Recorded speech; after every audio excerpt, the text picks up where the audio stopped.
Delhi police তারা ঠিক করে দেবে বাংলা ভাষা কি, তাদের তাদের কি ধারণা? এবং অমিত মালব্য সে সেকেন্ড করছে এই কথাকে যে বাংলা ভাষা বলে কোনো ভাষা নেই নাকি।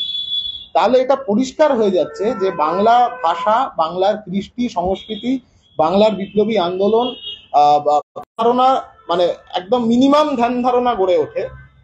তার জন্য সহজ পাঠ, একদম বুনিয়াদি বাংলা ভাষার বুনিয়াদি ধাঁচা তৈরির একদম সূচনা, সহজ পাঠ, বর্ণ পরিচয়। সহজ পাঠের দুটি ভাগ, বর্ণ পরিচয়, এবং তার সাথে সাথে একটি বার্তা যে পড়ুন, জানুন বাংলা ভাষা কি, এবং তার সাথে সাথে এটাও জানুন যে বিজেপির পূর্বপুরুষরা, এই আরএসএস, এই বিজেপির পূর্বপুরুষরা, তারা যখন দেশের স্বাধীনতার আন্দোলনের সঙ্গে বিশ্বাসঘাতকতা করেছে দিনের পর দিন ব্রিটিশের দালালি করে, সেই সময় গোটা দেশ জুড়ে বড় সংখ্যক, বড় অংশের ব্রিটিশ খেদানো বিপ্লবীরা, ক্ষুদিরাম থেকে শুরু করে, প্রফুল্ল চাকি থেকে শুরু করে, মাস্টারদা সূর্য সেন থেকে শুরু করে, কল্পনা দত্ত, প্রীতিলতা ওয়াদ্দেদার, মাতঙ্গিনী হাজরা, গণেশ ঘোষ, মুজাফফর আহমেদ, সুভাষচন্দ্র বোস, তারা বাংলা ভাষাতে কথা বলতো, তারা এই ভাষাতেই কথা বলতো, তারা এই ভাষাতেই দেশকে স্বাধীন করবার,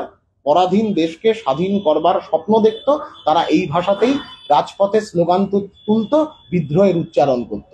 রবি ঠাকুর, নজরুল ইসলাম, তারা এই ভাষাতেই কলম ধরেছিল। সুকান্ত ভট্টাচার্য, জন্মশতবর্ষ আসছে, বিদ্রোহ চারিদিকে বিদ্রোহ আজ, আমি যাই তার দিনপঞ্জিকা লিখত।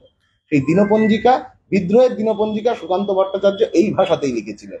এইটা মনে করিয়ে দেওয়ার জন্য বিজেপিকে আজ থেকে এটা শুরু হলো। আমাদের সহজ পাঠ এবং বর্ণ পরিচয় পাঠালাম, বিজেপির দপ্তরে পাঠাবো, আরএসএস এর সদর দপ্তরে পাঠাবো, এবং অমিত মালব্যকে আমরা মেলের মাধ্যমে পাঠিয়ে দেব। এবং পরবর্তীতে তারপরেও যদি বোধোদয় না হয়, তারপরেও যদি জানা বোঝা না তৈরি হয় বাংলা ভাষা সম্পর্কে, তাহলে এরপরে আন্দামানের একটা টিকিট কেটে পাঠিয়ে দেব। সুকান্ত মজুমদার, শুভেন্দু অধিকারী, অমিত মালব্যরা আন্দামানে যাক, গিয়ে সেলুলার জেলটা পরিদর্শন করে আসুক, দেখে আসুক বাংলার বিপ্লবীরা তাদের এই দেশকে স্বাধীন করবার ক্ষেত্রে তাদের কি অবদান, জানা বোঝাটা তৈরি হোক। তুমি যখন এই প্রেসমিটটা করছো তার দিন কয়েক আগেই বিদ্যাসাগরের প্রয়াণ দিবস দিয়েছে, সেপ্টেম্বর মাসে তার জন্মদিন। রবীন্দ্রনাথ ঠাকুর এই মাসে, মানে বাংলা ভাষায় বললে শ্রাবণ মাসেই তার সেই সময় বাংলা ভাষার উপরে এই আক্রমণ,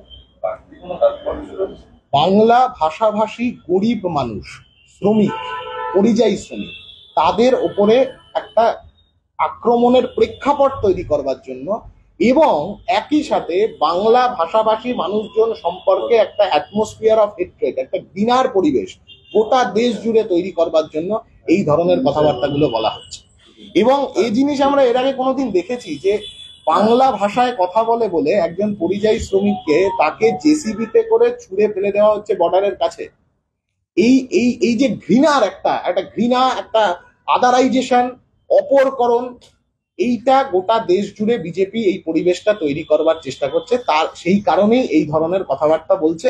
আর তুমি যে কথা বললে, বিদ্যাসাগর মহাশয়ের মূর্তি এই পশ্চিমবাংলার মাটিতে অমিত শাহ রোড শো থেকে ভাঙা হয়েছিল, এই জিনিসও আমরা দেখেছি।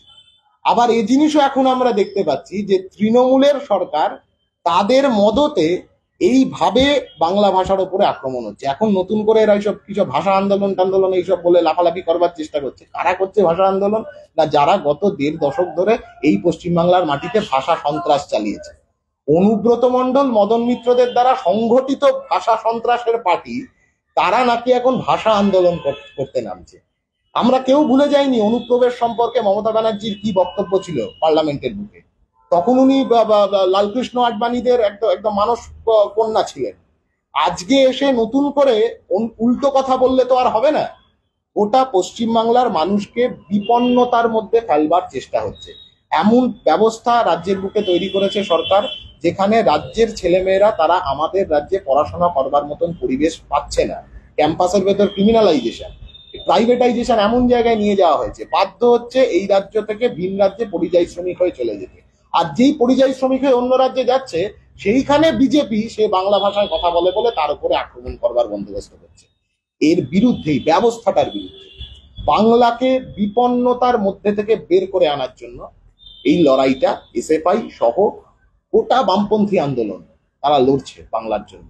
বাংলার কৃষ্টি সংস্কৃতি, বাংলা ভাষা, বাংলার মানুষ, বাংলা মানে তো বাংলার মানুষজন, বাংলার মানুষ, তার তার যে আত্মপরিচয়, এই জায়গাতে এই দিয়ে শুরু হলো সহজ পাঠ বর্ণ পরিচয় পাঠানো দিয়ে। এরপরে ওরা যত বেশি বাংলাকে আক্রমণ করবে তত বেশি বাংলার কৃষ্টি সংস্কৃতি, বাংলার ভাষা, বাংলার মাটি, বাংলার জল, বাংলার বায়ু, বাংলার ফল, এই সমস্তটাকে একত্রিত করে রবি ঠাকুর নজরুলের মন মাথা মগজকে সাথে নিয়ে এই লড়াই আমরা লড়ব।